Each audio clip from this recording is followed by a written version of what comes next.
नमस्कार, मैं हूं जर्नलिस्ट राजन। एक बार फिर आज चर्चा होगी जौनपुर लोकसभा के परिणामों की। जी हां, जौनपुर लोकसभा के जो परिणाम आए हैं उसकी आज समीक्षा करेंगे। आखिर क्या वजह रही कि भारतीय जनता पार्टी के चाहे जौनपुर लोकसभा के प्रत्याशी हों चाहे मछली शहर लोकसभा के प्रत्याशी हों, उनको शिकस्त हाथ लगी। जबकि ये कहा जा रहा था कि कृपा शंकर सिंह मजे हुए राजनीतिज्ञ हैं, महाराष्ट्र में उनकी जो है राजनीति की तूती बोलती थी, यहाँ पे आए, चुनाव लड़े, कहा जा रहा था कि जीत दर्ज करेंगे, लेकिन शिकस्त हाथ लगी।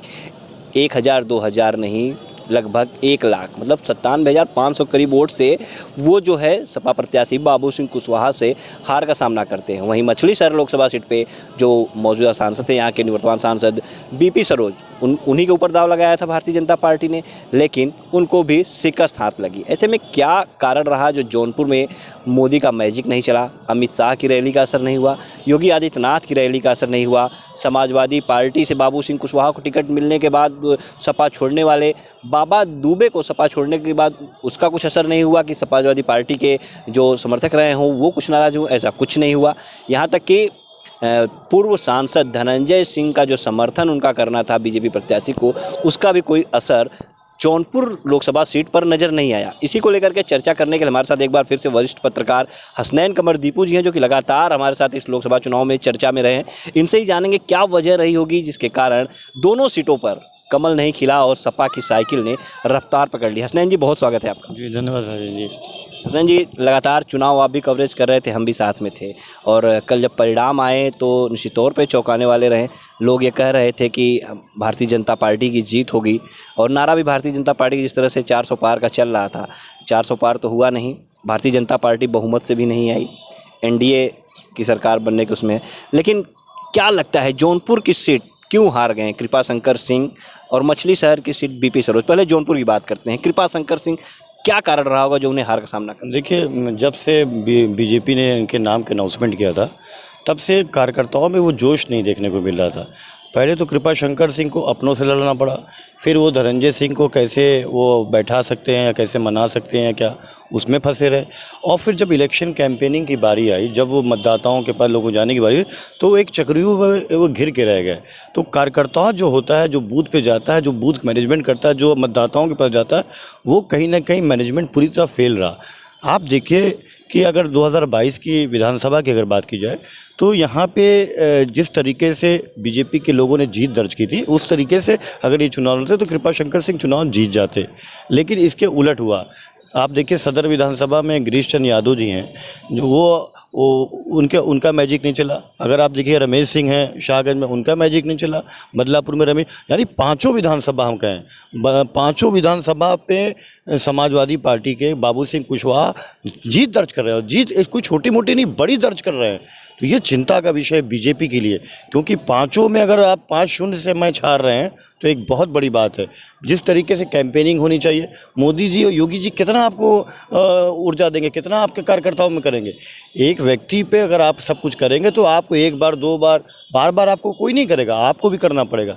तो बीजेपी का जो मैनेजमेंट था वो पूरी तरह से फेल था। और जिस तरीके से कृपा शंकर सिंह को मैनेजमेंट करना चाहिए था, अपने लोगों को गांव के अंदर लोगों को पहुंचना चाहिए, बूथ पे पहुंचना चाहिए, जो उनके बीडीसी हैं, जिला पंचायत सदस्य हैं और जिला पंचायत के लोग जो हैं, तमाम जो ऐसे ग्राम प्रधान हैं, उन तक वो पहुंच नहीं पाए। और जो मुंबई का इलेक्शन, महाराष्ट्र का इलेक्शन और उत्तर प्रदेश के इलेक्शन में फ़र्क होता है। मुंबई में क्या है कि देखिए, बड़े बड़े लोग होते हैं, हाई फाई लोग होते हैं, उनके बीच में पहुंच गए और गाड़ी से आपने हाथ दिखाया, चल गए। गांव में ये नहीं होता है। गांव में आपको जाना होगा, उनसे मिलना होगा, बैठना होगा, तमाम चर्चा होगी। यहाँ पे हर छोटी बात को मानना पड़ता है। तो इसमें कहीं ना कहीं बीजेपी पिछड़ गई। हालांकि बाबू सिंह कुशवाहा जो कि बैकवर्ड से आते हैं, वो भी यहाँ के नहीं है, बांदा से आए। आप ये देखिए, वो कम समय इन्होंने दिया यहाँ, जिस तरीके से उनको कैंपेनिंग करें वो नहीं कर पाए। लेकिन उनकी जो टीम लगी थी, जो उनका टीम मैनेजमेंट था, मैंने खुद अपनी आंखों से देखा कि उनका मैनेजमेंट बड़ा अच्छा था। वो हर एक वो जगह पहुँचते थे, उनकी जो गाड़ियाँ जाती थी, उनके लोग जाते थे, कैंपेनिंग करते बताते थे। और अदर फॉरवर्ड और बैकवर्ड की जो बात होती है, उसको देखिए, बाबू सिंह कुशवाहा को फॉरवर्ड का भी वोट मिला। आप देखिए, धनंजय सिंह का जो फैक्टर, धनंजय सिंह के पत्नी का जब टिकट करा, फिर धनंजय सिंह ने बीजेपी को समर्थन का ऐलान किया, लेकिन तब तक बहुत देर हो चुकी थी। जो माइनॉरिटीज़ का वोट था वो खिसक करके सीधे बाबू सिंह कुशवाहा की तरफ चला गया। तो ये सब फैक्टर काम आया और इसी की वजह से इतनी बड़ी जीत, 97,500 वोट से चुनाव जीतना, ये एक बड़ी बात है। 80,000 से तो श्याम सिंह यादव जीते थे 19 में, जब आप गठबंधन में थे, बीएसपी का गठबंधन था, तब आप सोचिए समाजवादी पार्टी के साथ। इस बार तो गठबंधन कांग्रेस से था, लेकिन कांग्रेस का मैनेजमेंट, समाजवादी का और जो बाबू सिंह कुशवाहा का जो मैनेजमेंट था, जो उनके लोग थे, वो कहीं ना कहीं कृपा शंकर सिंह की टीम पर हावी रहे। जैसा कि आपने कहा कि धनंजय सिंह ने भी समर्थन किया, लेकिन उनके लोग जो है तब तक बहुत देर हो चुकी थी, कुछ असर नहीं दिखा। यहाँ पे मोदी भी आए, ये कहा जा रहा था कि मोदी की रैली होगी, मोदी की जनसभा होगी, उसके बाद जो है कहीं ना कहीं हवा का रुख बदल जाएगा, लेकिन कुछ असर नहीं हुआ। बिल्कुल, देखिए अब मैंने आपसे कहा ना कि प्राइम मिनिस्टर मोदी जी आए यहाँ पे, उन्होंने 16 तारीख को रैली की, लेकिन वो उत्साह हम लोग को रैली में भी नहीं दिखा। आप देखिए जिस तरीके से कार्यकर्ताओं को रहना चाहिए, जो बूथ के कार्यकर्ता होते हैं, जो वोट निकालते हैं, वो कहीं ना कहीं वो ज़्यादा उनके अंदर उत्साह नहीं दिखा। वो एक जैसे रूटीन में होता है कि नहीं चलिए ठीक लड़ाया जाए, वो चीज़ हम लोग को देखने को नहीं मिली। जो बूथ पे हम लोग गए कवरेज करने के लिए, जिस दिन मतदान हो रहा था, वहाँ भी उत्साह नहीं दिखा। उसी वक्त हम लोगों ने जब देखा तो हम लोगों ने एक तरीके से अनुमान लगाते, और मैं तो कई लोगों से कह भी चुका था कि जिस तरीके से भारतीय जनता पार्टी यहाँ पे चुनाव लड़ रही है, वो लग नहीं रहा कि ये वही भाजपा है जो कि 14 में KP सिंह को जिताई थी, 19 में भले ही वो हार गए, लेकिन चुनाव दमदारी से लड़ा था। आप 22 का देखिए, 22 के इलेक्शन में जो विधानसभा का था, वहाँ पार्टी कार्यकर्ता एक एक वोट के लिए लड़ाई लड़ रहे थे, बूथ पे काम कर रहे थे तमाम। अब इस बार क्या हुआ कार्यकर्ताओं जी, कहीं ऐसा तो नहीं है कि भारतीय जनता पार्टी में चाहे कोई भी नेता हो, मंत्री हो, अपने आप को मोदी ही समझ के बैठ गया था कि मैं ही मोदी हूँ इस तरह से, क्योंकि जिस तरह से मोदी का फैक्टर चल रहा था। और यहाँ पे देखा जाए तो गिरीश यादव हैं, राज्य मंत्री हैं सदर से, उधर रमेश मिश्रा हैं जो कि लगातार 2 बार से विधायक हैं, हाँ, जिलाध्यक्ष भी यहाँ पे हैं पुष्पराज सिंह जी। लेकिन क्या लगता है कि मतलब कोई असर नहीं चला, क्या ओवर कॉन्फिडेंस में लोग रह गए? मैं आपको बताऊं, मिदनापुर की बात की जाए तो 85,513 वोट समाजवादी पार्टी के बाबू सिंह कुशवाहा को मिला, जबकि 74,842। तो आप सोचिए, वहाँ विधायक हमारे रमेश मिश्रा जी भाजपा के हैं। अगर शाहगंज की बात की जाए तो वहाँ पे 1,03,006 वोट जो है बाबू सिंह कुशवाहा को मिला, और यहाँ पे 85,236 वोट मिला। यहाँ की मार्जिन आप देखिए, तकरीबन कितनी बड़ी मार्जिन है। आप 18,000 20,000 की मार्जिन अगर आ रही थी। जौनपुर की अगर बात की तो यहाँ 94,014 वोट सिर्फ कृपा शंकर सिंह जी को मिला, जबकि 1,16,218 वोट मिला। तो ये जो मार्जिन है धीरे धीरे बढ़ती गई, तो ये चिंता का विषय है, खासतौर पे भारतीय जनता पार्टी को, क्योंकि भारतीय जनता पार्टी का की सरकार यहाँ पर है, केंद्र में भी, प्रदेश में भी है। तो ये सोचने की ज़रूरत है जिस तरीके से चुनाव लड़े। आप देखिए, हम लोग जाते थे बीजेपी के कार्यालय पे, जब जाते थे तो वहाँ बड़ी बड़ी गाड़ियाँ आती थी, मुंबई के बड़े बड़े लोग आते थे, वो सिर्फ बैठते थे, वहाँ बैठ करके एक कोरम पूरा करते थे कि हाँ कृपा शंकर सिंह जी देख लें कि मैं आया हूँ, यहाँ चुनाव लड़ा रहा हूँ, देख रहा हूँ। आप जब लोगों से नहीं मिलोगे, बूथ पे नहीं जाओगे, गांव के लोगों से नहीं मिलोगे, किसी परिवार से जाके नहीं मिलोगे, आप उन परिवारों में जाके मिलोगे। जैसे सपोज किए कि किसी एक बड़े घर के चले गए, बगल वाला कहेगा भैया बड़की गड़िया से आए रहे, हमारे यहाँ ना मिले। तो ये कई ऐसे मोहल्ले, कई ऐसे वार्ड मैं बताऊंगा जौनपुर में, जहाँ पर बीजेपी के लोग गए नहीं। उनको जाना चाहिए, उनको कहना चाहिए कि नहीं ठीक है चुनाव। वही मैं कह रहा था, कहीं ओवर कॉन्फिडेंस में तो नहीं थे बीजेपी वाले कि हम जीत जाएंगे? मैनेजमेंट फेल था, मैंने बताया ना कि ओवर कॉन्फिडेंस तो था ही कि मोदी जी के सारे, योगी जी के सारे इतना काम कराया, जीत लेंगे।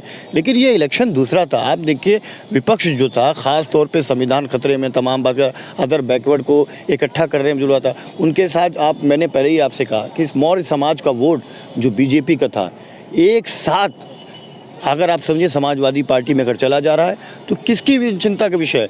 अगर यहाँ पे केशव प्रसाद मौर्य 3 बार आ रहे हैं, केशव प्रसाद मौर्य डिप्टी CM है, तो यहाँ पे जब मैंने लोगों से पूछा, कई मौर्य के समाज के लोगों से, तो उन्होंने कहा भैया समाज के लिए क्या किया है? 7 साल हो गया केशव प्रसाद मौर्य जी, 7 साल में बताइए जौनपुर में वो कहाँ आए, किस परिवार में आए, किस कार्यक्रम में आए, कहाँ आए? ये लोग सत्ता तो ले लेते हैं समाज के नाम पे, लेकिन मैंने बाबू सिंह कुशवाहा के यहाँ देखा तो उनके यहाँ के लोग, एक व्यक्ति बांदा से यहाँ पे आ रहा है, यहाँ पे आने के बाद अपने समाज के लोगों के काम कर रहा है, तो समाज के लोग उससे क्यों जुड़ रहे हैं? कहीं ना कहीं कोई वजह होगी, सुख दुख पे उनके शामिल हो रहे होंगे, कुछ काम तो किया होगा, पहले मंत्री रहते हुए किया होगा। तो ये चीज़ मुझे नहीं देखने को मिली, और इसीलिए मैंने कहा कि ये चिंता का विषय, क्योंकि 2 लाख करीब मौर्य समाज का वोट जो ट्रिपल इंजन की सरकार जौनपुर में है, अगर देखें तो यहाँ से नगर पालिका अध्यक्ष भी जो है वो मनोरमा मौर्य हैं। आप देखिए, वो अपने बूथ से नहीं वोट दिला पाए, अपने क्षेत्र से नहीं दिला पाए। यही तो मैं कह रहा हूँ कि जहाँ जहाँ बीजेपी का गढ़ था, जहाँ जहाँ बीजेपी के लोग थे, वो अपने बूथ पे वोट नहीं दिला पाए। तो ये चिंता का विषय है। जब आप देखिए, आप मंत्री बनिए, सांसद बनिए, विधायक बनिए, चेयरमैन बनिए, आपको लोगों से मिलना होगा, मिलजुल के अट्रैक्ट होना होगा। बाबुल सिंह कुशवाहा यहाँ के रहने वाले नहीं, बांदा से आए, लेकिन जिस तरीके से उनका मैनेजमेंट है, जिस तरीके से वो सादगी से लोगों से मिले, अपने लोगों को बनाए, उनके साथ एक वोट बैंक था भाई, यादव समाज का वोट था, मुस्लिम समाज का वोट था, अब मौर्य समाज उन्होंने अपने जोड़ लिया, उसके बाद अदर बैकवर्ड दलितों का वोट लिया। तो ये 5,60,000 वोट ऐसे नहीं आए, 5,03,000 कुछ वोट पा करके बाबा श्याम सिंह यादव सांसद हुए थे। लेकिन इस बार आप देखिए 5,60,000 वोट मिला है, और आप देखिए कितनी लंबी मार्जिन से ये चुनाव जीते हैं। 1 लाख के करीब अगर जीत हो रही तो बहुत बड़ी बात है, तो चिंता का विषय है। और ख़ासतौर पर बीजेपी को ये सोचना होगा कि कहाँ हमसे गलती हुई, क्योंकि अभी 2027 बाकी है, अब इसके बाद 2027 की तैयारी होगी। अगर इसी तरीके से ये गठबंधन ये रहा, इंडिया गठबंधन यहाँ रहा, तो ये सोचने की बात है, क्योंकि जौनपुर में 9 विधानसभा है। आप अगर देखिए तो 9 विधानसभा में अगर देखिए तो ये बीजेपी के किले में सेंध लगा चुके हैं समाजवादी पार्टी के इंडिया गठबंधन, और कांग्रेस और सपा के लोगों में उत्साह देखने लायक है इस बार। बिल्कुल, देखिए तो बीजेपी के किले में सेंध लग चुका है, और सोचने वाली बात है, एनालिसिस करना चाहिए उनको, क्योंकि सामने जब 27 आ रहा है तो कहीं ना कहीं जिस तरह सेंधमारी हो रही है तो कुछ भी हो सकता है, और कमियां अपनी लोगों को टटोलनी पड़ेंगी, क्योंकि सभी विधानसभाओं में जो है भारतीय जनता पार्टी के प्रत्याशी को जो है शिकस्त हाथ लगी है। ये तो जौनपुर लोकसभा की बात हो गई। अब बात करेंगे हम मछली शहर लोकसभा की। मछली शहर लोकसभा, जहाँ से बीपी सरोज जो निवर्तमान सांसद हैं, उन्हीं को फिर से जो है मौका दिया गया था।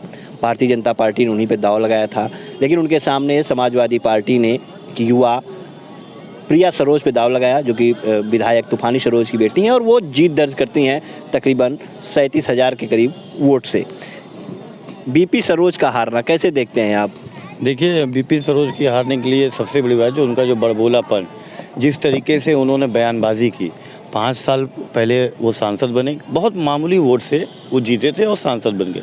इस बार उनको मौका मिला था कि कम से कम उसको मेंटेन करते, लेकिन देखिए अब जैसे जैसे इलेक्शन आया तो उन्होंने जो कई ऐसे बयान दिए जिससे लेके छतरी लोग नाराज़ हो गए।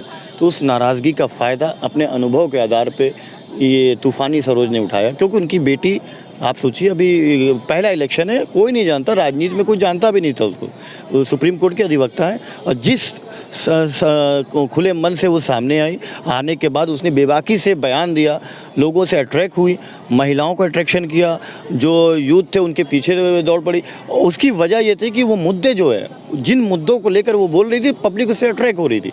तो यही वजह है कि आज प्रिया सरोज यहाँ पे सांसद चुनी गई, और बीपी सरोज अपने बड़बोलेपन में, अपनी वजह से ये चुनाव हार गए। उनको ये चिंता करनी चाहिए थी कि कैसे जो हमारे रूट गए उनको मनाया जाए, क्योंकि राजनीति, देखिए राजनीति में आपको सबको साथ लेके चलना पड़ता है। अगर आपसे कोई नाराज़ है तो उसको मनाने की कोशिश कीजिए, अगर नहीं मना पा रहे तो ऐसा कोई बयान मत दीजिए जिससे कि वो नाराज़ हो जाए।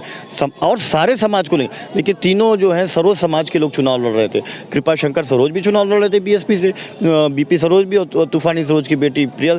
तूफानी सरोज जी के पास एक लंबा अनुभव, उनके पास एक पूरी टीम, वो एक विधानसभा, एक गांव, एक बूथ का मैनेजमेंट जानते थे कि कहाँ से, जबकि बीपी सरोज उतना नहीं जानते थे। चुनाव तो जीत गए थे, लेकिन बीएसपी से आए थे भाजपा में, और उसके बाद उनको मौका मिला, तो उस चीज़ को मेंटेन नहीं किया। और जिस तरीके से इलेक्शन कैंपेन, और आप देखिए कि पूरी एक टीम उनकी थी प्रिया सरोज की, चाहे वो पीआर की कंपनी हो, चाहे मीडिया की कंपनी, मीडिया का मैनेजमेंट हो, चाहे पब्लिक का मैनेजमेंट हो, चाहे रैली का मैनेजमेंट हो, चाहे क्या बयान देना, किससे मिलना, क्या बात करना, तो सारा एक मैनेजमेंट उनका काम कर रहा था। वहीं बीपी सरोज के पास कहीं भी ये नहीं दिखा कि वो इस तरीके से, यही वजह है कि वो आज 37,500 से चुनाव हार गए हैं।